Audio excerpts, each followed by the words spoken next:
My name is Christy Rice, and I'm obsessed with watercolor. I love the way it makes us feel and the way it can literally make your life better. On this channel, you'll learn to be a rule breaker, and you'll experience the magic that happens when you no longer want your art to look like anyone else's. You'll trade fear for freedom and anxiety for lasting joy.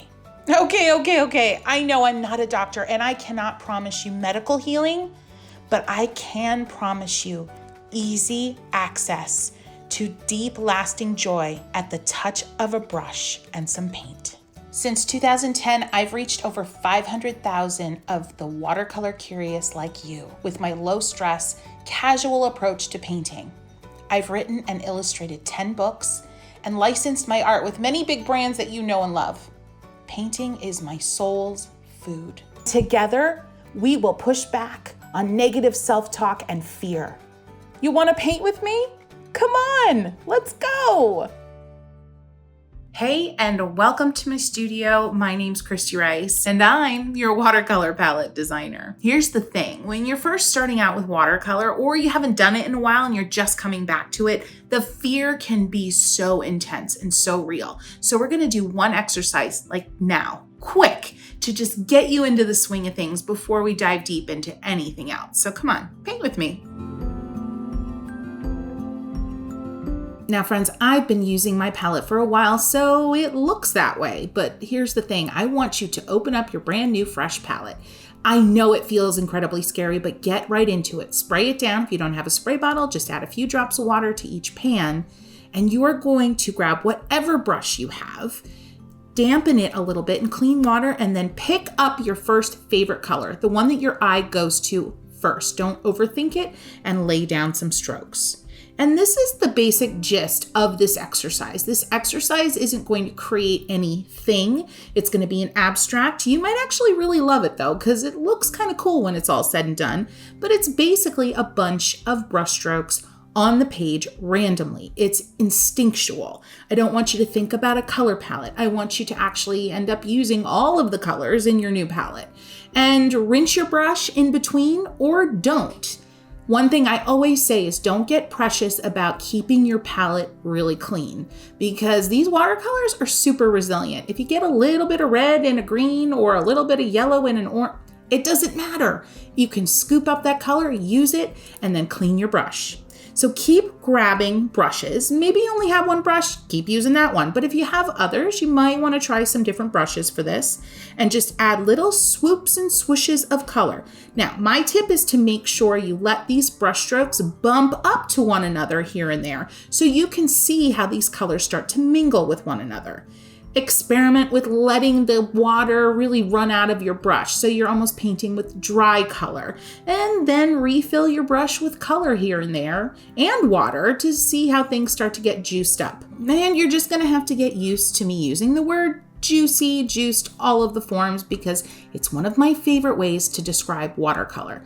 Now, speaking of getting used to me, I do have a YouTube channel with a ton more instruction. So take a look on the screen and join us over there on YouTube if after this video you're feeling like you want more. These simple brushstrokes help you to explore your new art supplies without fear. Because how can you screw up brushstrokes? I'll let you in on a little secret. You can't. These are simple strokes. You lay them down. There is actually truly no right or wrong. There's just difference and variety as you use your brush and add pigment to the paper. That's it. I have taught hundreds of thousands of folks how to paint watercolor, and the one thing that I've noticed again and again is the fear factor. We will get a new art supply, be so inspired, motivated, and excited, and when it arrives, the fear sets in, and that art supply sometimes sits for a really long time unused. And I want to make sure that doesn't happen to you. All right, now I want you to take a breath because you've probably been holding your breath during all this. All right, take a big deep breath in and blow it out, and let's move on to the rest. Time to get acquainted with your Art for Joy's Sake palette. This is a professional watercolor palette designed to hold half pans of color. So that's what you see inside. The container flips open to reveal tons of mixing space. And there's even some secret mixing space in here too. This little rose gold tray pops out for even more room to have some color fun. If you want to remove your pans for any reason, you just bend back that little rose gold tab and remove it. And then bend that tab forward to snap the half pan back in place. If you don't move that tab forward and create a really small space for the half pan to fit, you won't get that snap and the half pan will slide around in the tray. Something that I do with any palette I'm painting with is give it a light spritz before I start. And let's talk about the mixing areas. You're gonna see that your paint just beads up immediately.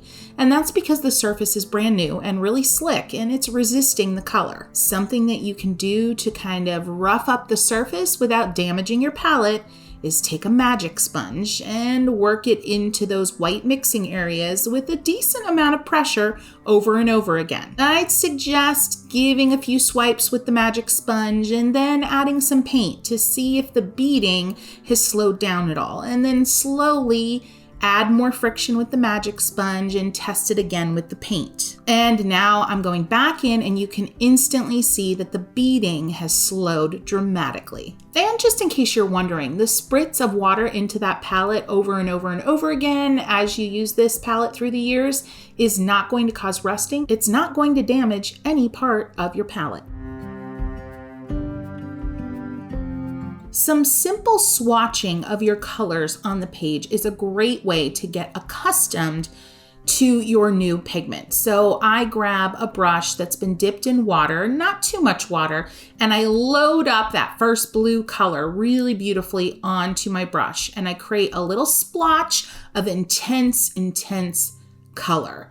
And then I rinse my brush and bring it back to the page and do a few swoops underneath all the way down a few inches to see how the color appears at its most intense, and then how it washes out and gets lighter with some clean water added in. So it's great for you to see the full spectrum of what you can expect from each pigment with just a change in how much water is on your brush. All right, so that blue is actually called Flow, and that purple, it's called Punchy. Passion, blossom, growth, thrive, tend, delve, fierce, sweet, calm, and fearless.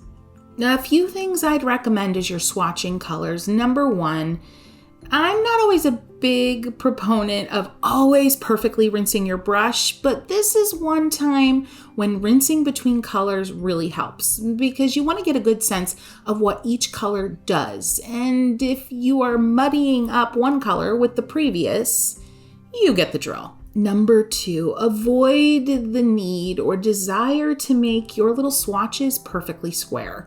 As you can see, mine are definitely not. Now, if symmetry and all that is your jam, then go for it, but don't feel like you have to. Number three, as you're swatching your colors, pay attention to things like how thick is the paint. Each color has its own personality, and I want you to take notice of it. Some of the colors are more sheer. Some of the colors almost feel like they were mixed with milk on the page. I know, it's a weird example, but I think you get it. Being aware of the different finishes, the different textures of each pigment can really help you get acquainted with your palette overall. And number four, I like to make a point to let colors touch at some point between the two swatches. So I lay down my blue swatch, and I want to make sure when I go to my purple that I'm letting the blue and the purple touch at one point on the page, because I really like to see what happens when colors mingle or bump up next to one another. Time to get into some specific core watercolor techniques. These are going to help you tremendously as a beginner. So let's do it. This one is wet on wet. I've wet the page with clean water, and now I'm just dabbing in any color. Just choose your favorite from the palette. Just dab it in, load up more pigment, sometimes less, see what happens. Just make a few strokes and watch that color move. This is the heart and soul of watercolor. Wet on dry is the same thing, just don't wet the paper first. And you'll notice the colors are more intense more easily, and you'll see more texture because you don't have that water that's kind of dispersing the color when it hits the page. I'm using all different types of paper for these experiments. You'll notice that at the very top of each sheet. Here's one more technique. This is called ombre. Wet on dry, lay down some really strong color. So that means just a lot of pigment on your brush.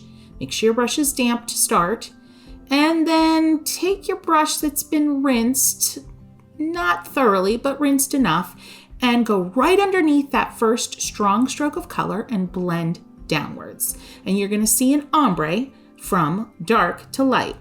Traditionally, this is called pulling. If at any point you feel like you need to spritz your palette again, go ahead and do it. The next few techniques are related to wet on wet and wet on dry.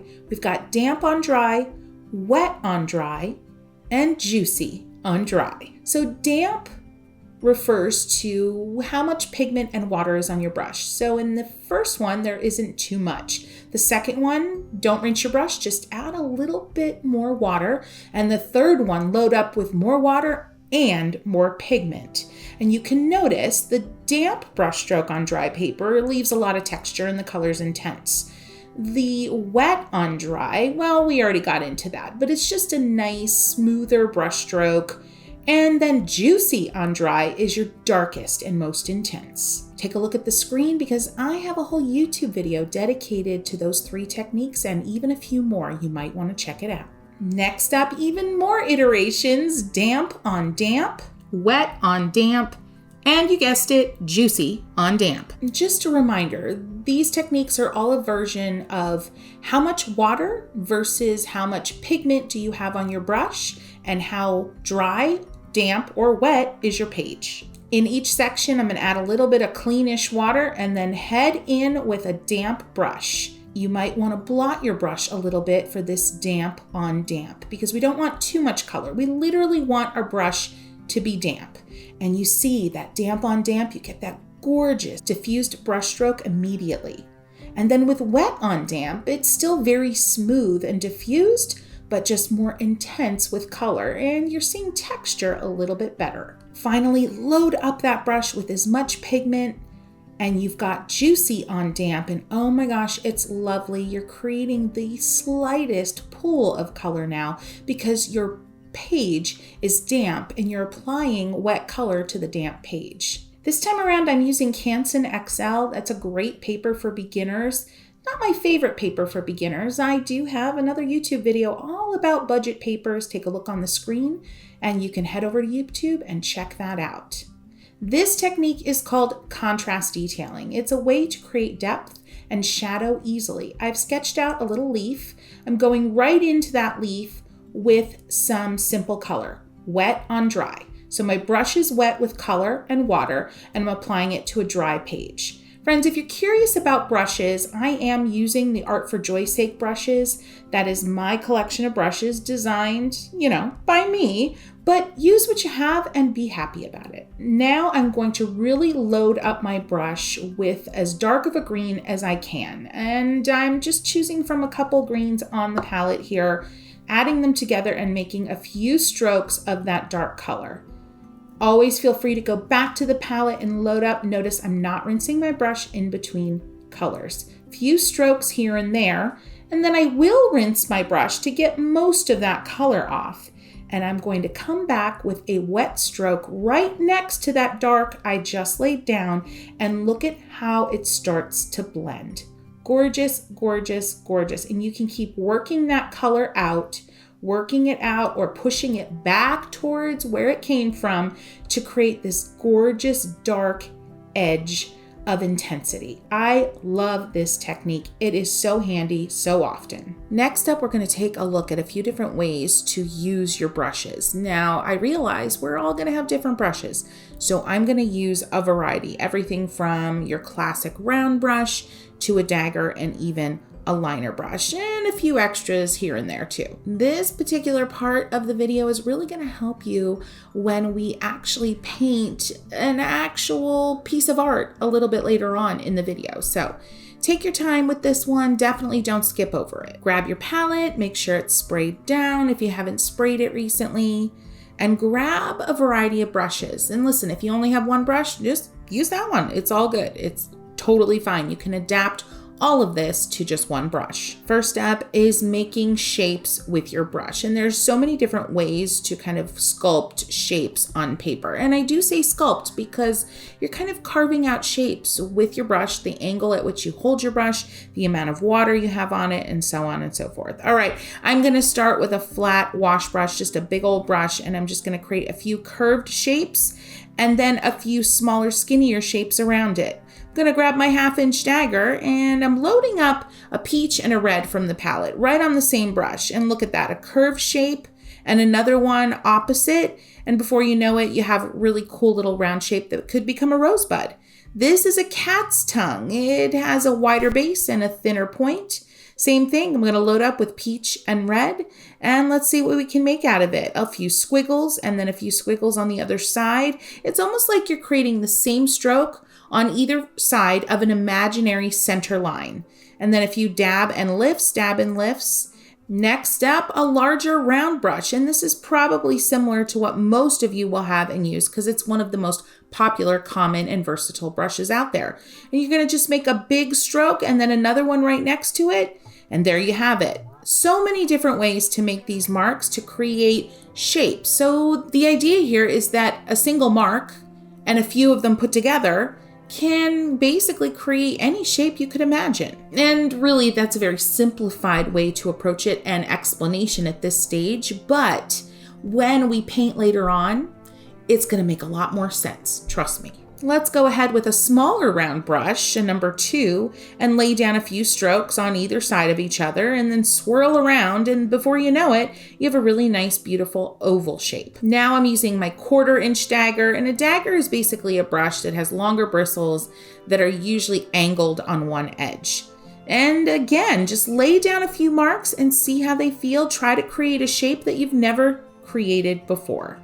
Moving on to leaves and friends, I have a love affair with the press, drag, and lift technique. It's a technique that I've named, and it's basically a really simple way to approach leaves. And with the technique, you can create a ton of variety in your leaves.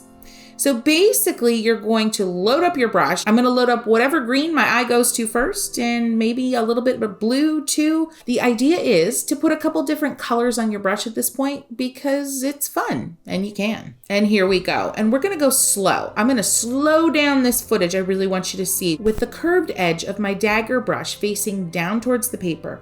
I'm going to touch the page slowly and begin to press down lightly and start to drag slowly. I'm going to drag for about a 1/2 inch, but as I drag, I'm gradually lifting. So it's a press, immediately begin to drag for about a 1/2 inch, and as you drag, start to lift. And then you're going to repeat that press, drag, and lift motion on the other side. And there you have a leaf. All right, let's try it again, but with a press and a quick lift, very little drag. Another kind of leaf. Before you know it. All right, a press, drag, quick lift on a curve. So curving your brush as you drag and lift. And then a few little thin lines with the very tip of your brush to connect, and you have a little spray of leaves.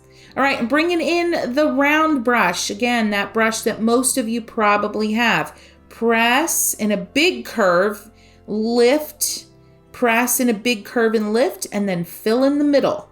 And remember how much you press, how quickly you drag, how long you drag, and how quickly or gradually you lift is going to determine the shape of your leaf. Here's another one with a really long drag and a really slow lift. And what you have is this gorgeous, long, undulating leaf shape. I love it. Undulating, kind of going in and out, curving. Yeah, I use weird words sometimes. You just have to deal with me. And before you know it, if you repeat those same shapes, those same press, drag, and lift strokes on either side of that imaginary center, before you know it, you're going to have a pretty big, bold leaf. 1/4 inch dagger, press, drag, lift, press, slow drag, quicker lift, and there you have it. And remember, you can curve your brush strokes as you're dragging to change the look and feel of your leaf. Here is a press and lift, no drag. Press and lift, connect them with a thin line with the tip of your brush, and you have a little spray of abstract leaves. Press and lift, no drag. Last few leaves here just to get a vibe. And friends, I will tell you what, practice this. Give yourself the time to try out press, drag, and lift in so many different ways, because the more you press, drag, and lift, the more you experiment with how heavy your press is, how long your drag is, how quick your lift is, and all of the variations in between. Before you know it, you're going to feel like the master of your leaves. You're going to feel so confident. All right, let's take a look at a couple different ways to form flower petals, because you guessed it, we're going to be painting a flower a little bit later on in this video. Going in with my larger round brush and pink loaded onto my brush, and I'm going to create a few strokes that look like lines, some of them thinner, they're not continuous strokes, and then go in with water and fill in to really complete that shape. Next up, a stroke, a few dabs, and then fill in to complete the shape. Now I'm filling in, instead of water this time, with a different color. I started with red, filling in with pink. Love that. Look at the beautiful silhouette those strokes gave that petal. Now a few strokes laid down next to one another, different colors each time. I love this. And then a little water on the brush on the other side. Fill out that shape and let everything start to blend. And, don't overblend. Let some of the white of the page show through. That gives your petals tons of character. And you can go right over top with a darker color and lay another petal right on top. Now, this is kind of an outline style. I want you to draw with your brush an outline of a wavy, loopy-doopy petal. And then go in, load some water or more color onto your brush and start to fill in the outline shape. And do this quickly. You don't want your outline to dry, because you want any moisture that you add to the page afterwards to immediately start to blend with that outline.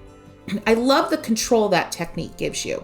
And again, just laying down some strokes right next to each other with the same color.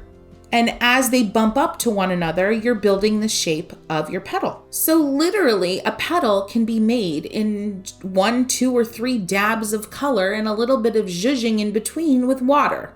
Or a beautiful outline that you quickly fill in with water and more color. All right, last but not least are linear strokes. And you're gonna be able to get these strokes with a variety of brushes. I am gonna show you a more specialty brush, which is a liner brush, which is a super long, skinny, bristled brush. And then I'm gonna show you how you can get the same type of marks, but with more standard brushes. You're gonna load up the color on your brush. You want a lot of water and a lot of pigment. It's about 60% pigment, 40% water for my math geeks out there. And then just stroke onto the page a few wispy lines. I'm holding my brush pretty far down on the handle, and I'm letting my arm stay loose. Let's load up some more color and let's press harder. Press and lift and press and lift as I create that continuous stroke, and you can see the different character of line that you will get. Now, I am working on a very rough watercolor paper, so you're going to see that texture shine through, but that's to be expected. Keep going here with my liner brush, creating some more strokes of color, wispy, thin, fine detail lines that you can get with this brush. And I will say this, you're not going to ever be able to get as thin of a line with any other brush as you can with your liner. Let me show you, but it's not a bad thing.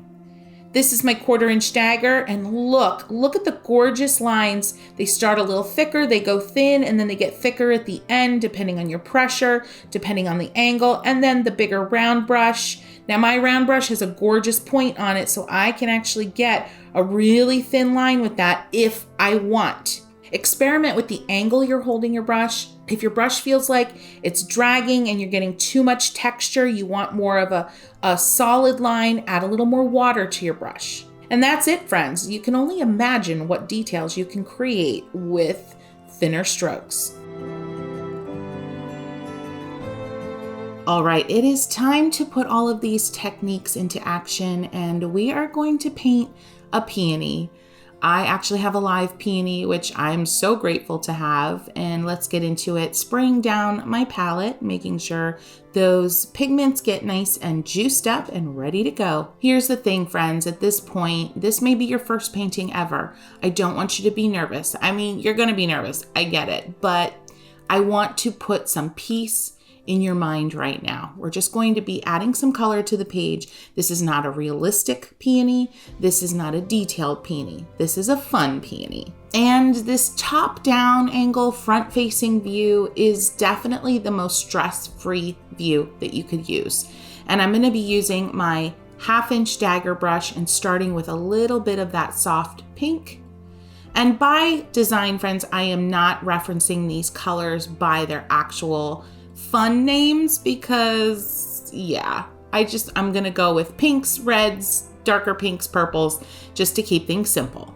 All right, I started with a little pink in the center. Without rinsing my brush, I went right in with a little bit of the yellow and then peach. And I'm creating kind of a uneven edged center. My brush is at about a 30-degree angle to the page. And then here we go with a few strokes of pink. I have yet to rinse my brush at this point. I added a little bit of water and I'm backfilling that stroke to resemble something that looks like a big floppy petal. Now we're working with wet on dry mostly. That last petal was a little bit of damp on damp. And essentially I'm just gonna go around the center of this flower that I've created, sketching out with the tip of my brush some basic outline shapes of a petal, or using a few strokes right next to one another that bump up to one another to create a petal. Just like that one with the red. I went in really bold with the red and the bright pink, a few strokes right next to each other to build that petal. Let's take a look at that again, replaying the same technique. You could either do an outline where you make a few strokes in a line shape that creates the outline of a petal, and then add some more water to your brush and fill in and pull the color from those initial strokes down into the middle of the petal. Or you could lay down a few thicker strokes right next to one another using the curved edge of your brush and create your shape that way. Either one works. And honestly, I recommend using both because variety, it's the spice of life. Now, you may have heard that the rules of watercolor say that you should start with light colors and slowly build up to the bright, bold colors. I don't play by that rule. It's just me. Going into this 4th petal with a little bit more purple on my brush mixed with that bright pink, and I created a thicker outline and quickly backfilled it with water on my brush and the color remaining on my brush, going back in with a darker purple, adding a really dark, small purple petal peeking from behind that 4th one. Going back again, haven't rinsed my brush. I'm going back and forth between pink and purple at this point, adding a few strokes that are kind of curving around and up to the left to create that petal. And there's a rough outline with thicker strokes. Again, adding some water to my brush and backfilling. The wet page is always an opportunity, so I went in with a few touches of red where that last petal met with the yellow center and added some contrast. And then a few more petals, and basically these last 2 petals are just a bunch of bigger strokes right next to each other until you have the shape of your petal formed. Now a little bit of peach and yellow mixed together on the tray there, and a skosh of red, maybe a little too much red, but we're gonna go with it. And I'm gonna make a few dots and dabs in the center. Notice that the center of my paper is still wet. Now that's gonna depend on the paper you use. I am using an Arches pad watercolor paper. If you're using something like a student grade watercolor paper, you should still have a slow drying time, but it can definitely vary based on what you're using. Now, this is my classic press, drag, and lift technique. Let's look at that first leaf that I made again. I have a classic way that I build leaves. It's called press, drag, and lift. And depending on how hard you press, and then how slow and long you drag, and how quickly or slowly you lift, you're going to get a different looking leaf. And that's why I adore this technique, because there are so many opportunities to create so many different looking leaves. Love it. Loading up some green on my brush, press, drag, and lift. And look at, I actually loaded 2 or 3 different greens on my brush, just a dab, dab, dab in each pan, press and lift. So sometimes it's a press and lift. Sometimes it's a press, drag, and lift. That little yellow leaf there was a quick press, a longer drag, and a quick lift. Sometimes it's just a press and dab, and that's it. So I would highly recommend that you spend some time with leaves. But one of my secrets to fun leaves, and honestly just watercolor in general, is loading multiple colors on your brush at one time. And just a reminder, don't be too precious about keeping your palette clean. It is a lot more resilient than you think. Now I've rinsed my brush because I'm going back into purple, really dark purple on my brush, not a lot of water, but a lot of pigment, so that with the tip of my brush, I can add a few dots and dashes and squiggly marks where the petals meet the center of the flower. And that is adding instant and fast definition to the center of my flower. While I'm at it, in the upper left there, I added a few brush strokes into the damp page of those final petals that I painted earlier, and just adding a few strokes of darker red to just add a little bit of petal layering. This peony is taking shape. This peony is coming alive. And it's incredible because it hasn't been that long and there haven't been that many strokes involved, but oh my gosh. Changing brushes, I'm going to my liner brush from the Art for Joy's Sake collection. I'm loading up with a pink and purple mixture, and I'm adding some thin lines. I call these linear details, starting from where the petal meets the center of the flower and working my way out. And I am drawing or painting these lines in the direction, in the shape, following the silhouette of the petal itself. I want you to think of topographical maps. You know, those maps where it shows the land and it shows all those lines next to each other in different shapes and patterns, but those lines are following the contour of the land. I think about that when I'm adding these lines to petals and whatnot, leaves. It's the same idea. You're following the contour. Keep it simple at this point. You could certainly change up the color that you're using and applying to your petals with the liner brush, or just mix up one color that you love and use it everywhere. The important thing to get a natural look is to start where the petal meets the center of the flower and kind of keep all of your starting strokes emanating from a close point next to one another. You don't want each stroke to be evenly spaced where the petal meets the center of the flower. You want those strokes to start to kind of emanate from one another at the same point. And that gives you kind of this blooming fan-like appearance and a much more natural petal overall. Now there at the bottom left, I actually drew with my liner brush, and now I'm quickly filling it with some red watercolor, but you can add some actual sketches with this brush. It's a really great way to add some detail. And then also, they don't all have to be long flowing lines. You can see I added a few shorter strokes there on the edges of the petal to kind of mimic, in a loose way, a ruffly effect. And you'll notice I have brought back the 1/2-inch dagger. I'm going into those small petals that are now layered on top of the larger petals, and I'm adding a little bit of accent, a little bit of darker color around the edges of them so that these petals definitely look like they're popping forward. And I'm doing a little technique there where I'm lifting color. You see where I'm scooping up the color that I just laid down, and what you get is a lovely blended effect when you add color and then lift some of it away. The key is make sure your brush is clean with a little bit of moisture on it, and that way you can lift up without adding any additional color. I'm going back into the center of my flower now with an even darker color on my brush. I mixed some purple and brown and blue and red together to get that really, really, really dark, intense purple color, and I'm adding a few strokes, a few dedicated strokes. I'm not using this color everywhere because this color could get overused really easily, but I'm adding a few dots and dashes and squiggly moments just to pump up the contrast.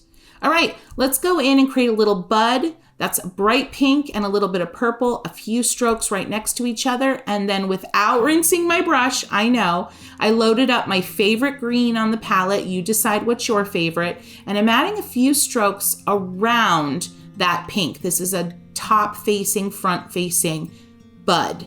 So the pink is basically in the middle and the green is surrounding. And then a few press and lift, and now a press drag and lift to add the leaves around. The reason I don't rinse my brush as much as most painters do is because I find it to give me some of the most incredible color combinations that I never would have discovered if I were super duper worried about rinsing my brush all the time. All right, friends, I have one more exercise or activity or experiment, whatever you want to call it for you. And this one, I'll tell you what, if you're more of a technical, follow the rules type of person, this one's for you. This is going to indulge those that like to really do a lot of experiments. Maybe you've painted before, you love swatching colors.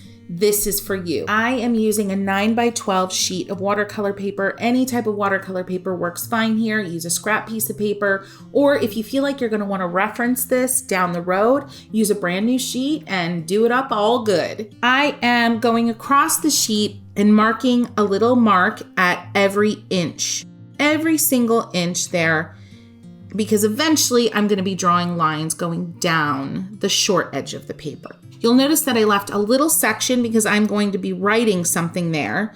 And then let's go ahead and draw in our lines. We really only need 11 columns, but I think I end up with 12.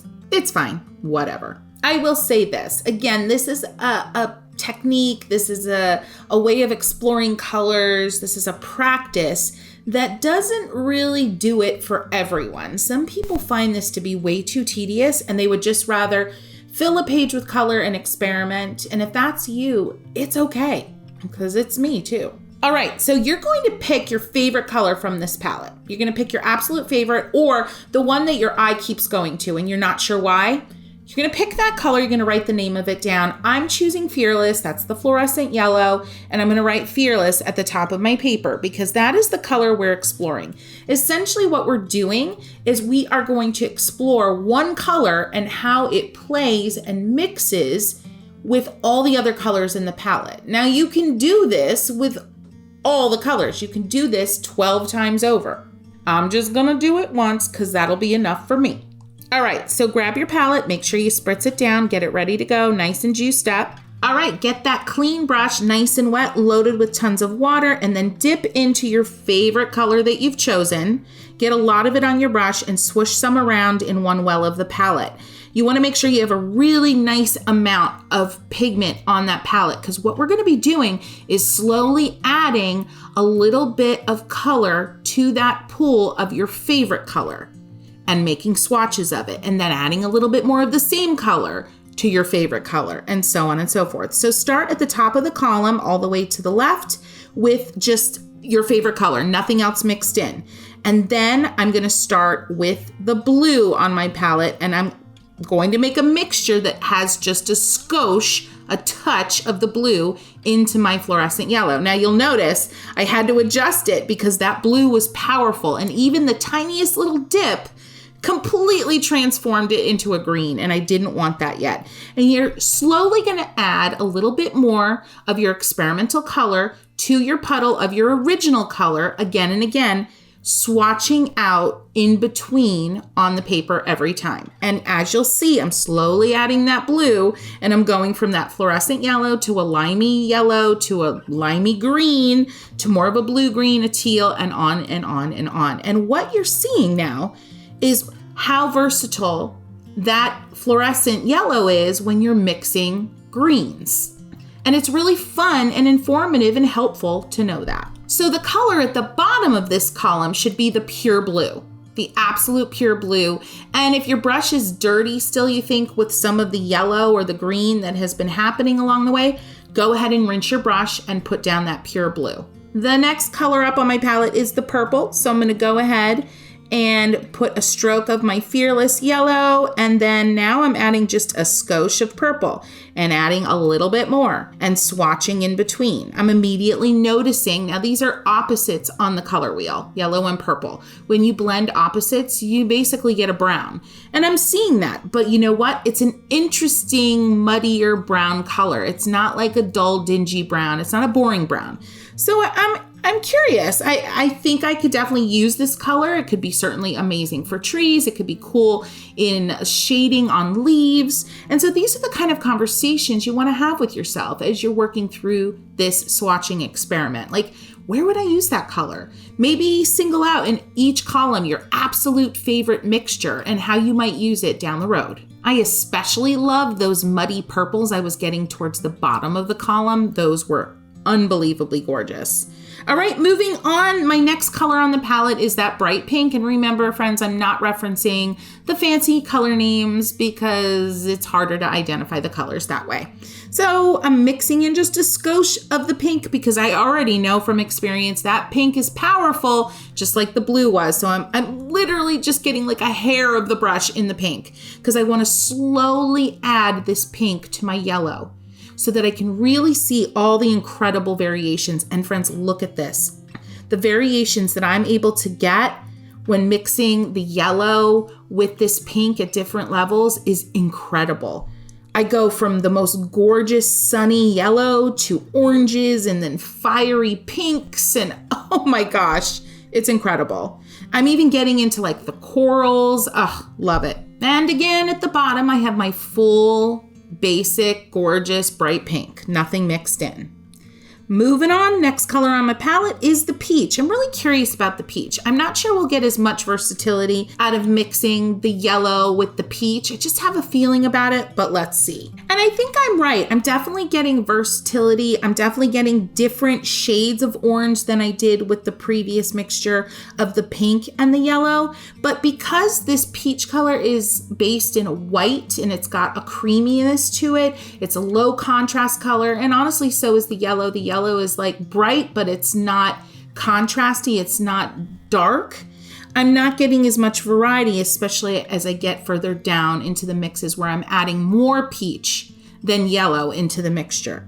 But they're still really interesting, albeit not highly varied colors at this point, but I'm still loving it. I'm going to be using some of those peaches for sure. Those peaches are calling my poppy loving heart indeed. Next up is the first of my greens on this palette. This one is more of like an olive green. I am really excited about what this fluorescent yellow can do with this olive green, slowly adding it in here. Oh, gorgeous, gorgeous. Love it so much. Now, friends, I have a bunch of videos on my YouTube channel about swatching colors and the different ways that you can swatch colors. So if you're watching this experiment and you're not really painting along with it and you're thinking, oh, this is too technical for me, there are some really fun, very intuitive, bold ways to swatch your colors. So take a look on the screen and you can head to that video later on. Next up is a yellowy green, and just the same with the peach. I'm not expecting a ton of variety, not as much variety as when I mix the yellow with the blue or with the pink, but there's definitely some really interesting things happening here. This kind of yellowy green on the palette is one of my favorite pigments. It was one of the first colors that I decided on as a permanent part of this palette. It granulates a little bit, which means it naturally shows some texture when it dries, and it's got just a lot of personality. It can go green easily, it can go orange easily, it's got some warm undertones, and as you can see, it's creating some of the most incredible golden color that I honestly have ever mixed. And I know I'm biased, this is my palette, but seriously, those golden tones are just incredible. Next up, we have the emerald. It's kind of an emerald green in this palette, and I'm really excited to see what the mixture of emerald and yellow can do versus the mixture of the fluorescent yellow and the blue. And I'm hoping to see some really exciting differences, and honestly, so far, I definitely am. The mixtures are definitely more zingy, more more bright, I guess is a good way to describe it, because that emerald just has a certain brightness to it.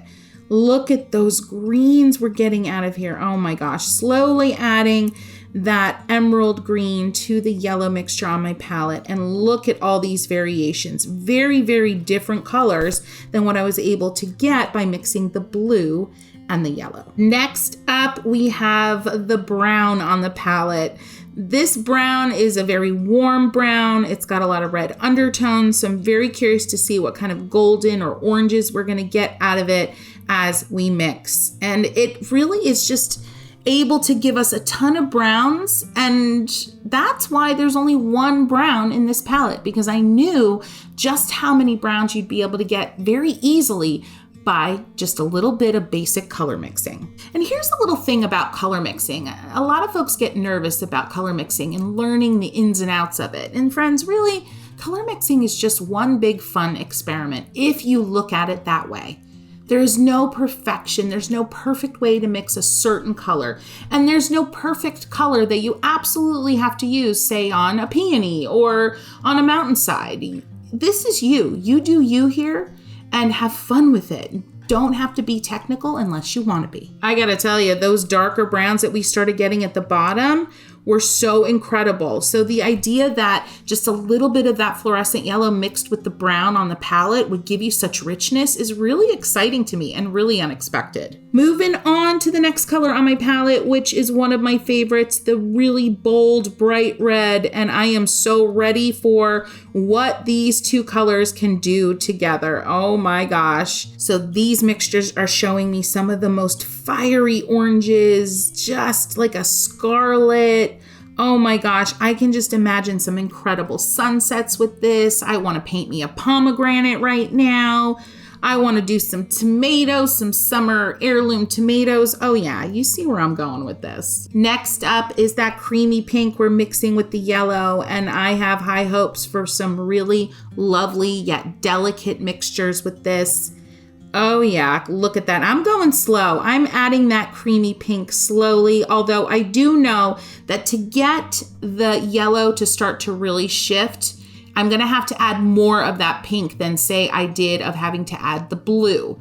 The pink just doesn't have the color intensity. It's a pastel, obviously, that the blue or the purple or the pink does.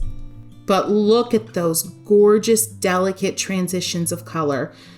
So good. And honestly, this is one of the colors I'm most excited about in the palette because it is a pastel. It's more opaque. And because of that, it mixes some of the most incredible and versatile colors in this palette that you wouldn't otherwise get if all of the pigments in the palette were really sheer and traditional. Moving on to my second favorite pastel in this set, and this is kind of like a buff, a taupe, a tan, whatever you want to call it.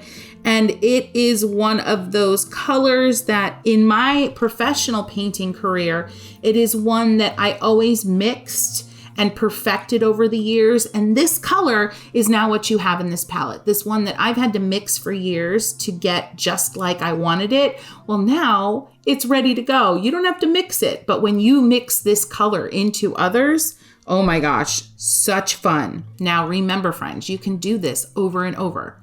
12, 11 times over. I'm not a math person, can't do the fast math, but you can do this for every color in the palette.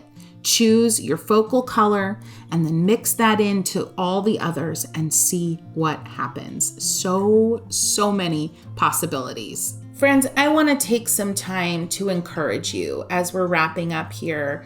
And as I'm going to wax poetic about all the things I'm about to wax poetic about, I'm going to show you some work that I've done with this palette over the last year or so.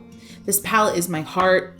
It is built out of years of color mixing and trying to find the perfect colors that made sense for a free-spirited style of painting. And I am so glad that you finally have it in your hands. It means so much to me. And I just want you to know this. If I can encourage you on one single point, it's this. Don't let this watercolor palette sit unused for too long. The more you prepare, organize, and wonder if you're ready or even worthy of using this gorgeous palette, the less likely you'll ever use it. So let's get that all out of our systems now. This is your space. This is your moment. You are 110% ready to dive in. I give you permission to screw up and remind you that those messy moments where you don't feel like you know what you're doing, the imperfect brushstrokes, the muddy mixes of color, they're all there to teach you something. If you're brave enough to start and let that page fill up fast without worrying about wasting your supplies, you'll look back on these first few painting experiences as your most gorgeous beginning. Let's face it, what you create will be imperfect. And yes, you'll have epic failures too. Trust me, we all will. But each small step, whether it's successful or not, is where the watercolor magic grows from. So please don't miss the magic. Now let's go get it.